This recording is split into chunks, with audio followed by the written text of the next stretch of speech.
put this on your calendar here because we've been working on this for a while. The First Warning Weather Team is launching a Severe Weather Awareness Week. This kicked off last night. Chief Meteorologist Nick Bannon spoke with the family who unfortunately lost everything in the Granger tornado, the Round Rock Granger tornado back in 2022.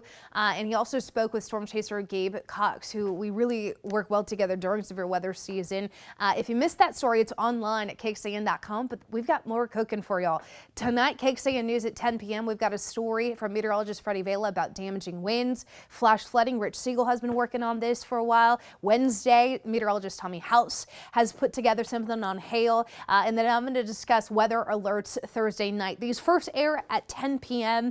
In our newscast there. If you're thinking, ooh, that's late, we will rebroadcast those in the morning, or you could always read them online at KXAN.com. But I'm really proud of the team coming together and putting this out for you guys because I think it's a good primer, a good prep to what we saw last night and what's likely to come. Severe weather typically peaks as we get into April and May.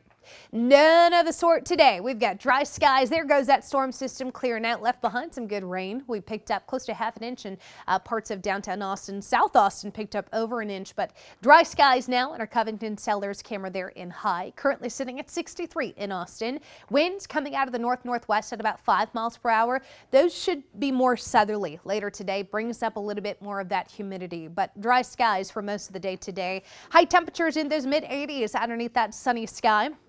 Give you a second to find your neighborhood number. More than likely, you're going to be in those mid to upper 80s today, which, by the way, is a little bit warmer than where we should be for the end of March. But dry skies today and dry skies tomorrow. Temperatures peak in the 90s tomorrow before focus turns to this storm system, bringing up our rain chances Thursday into Friday here. This next storm system has a much better track. The setup in general is much more favorable for us to start to pick up those rain chances with widespread and the potential for even some heavy rain on Thursday and into Friday. This looks to be, I think, a next big weather maker that has the potential to drop anywhere from half an inch to an inch of rain in the hill country in Austin Metro. Further east, 1 to 2 inches. Now, we're still 3 to 4 days out. We'll continue to fine tune the rainfall projections here, but I am much more confident this time around for more widespread rain compared to yesterday. And you're noticing the Weather Prediction Center already actually has us underneath a flood threat, 1 to 4, or 1 out of 4, I should say, with that flood threat. That is only because of the intensity of this rain. You're thinking, how could it flood? We're in a drought. Well, sometimes if it comes down too fast, the ground has a hard time absorbing it. So that's where that flood risk comes in on Thursday.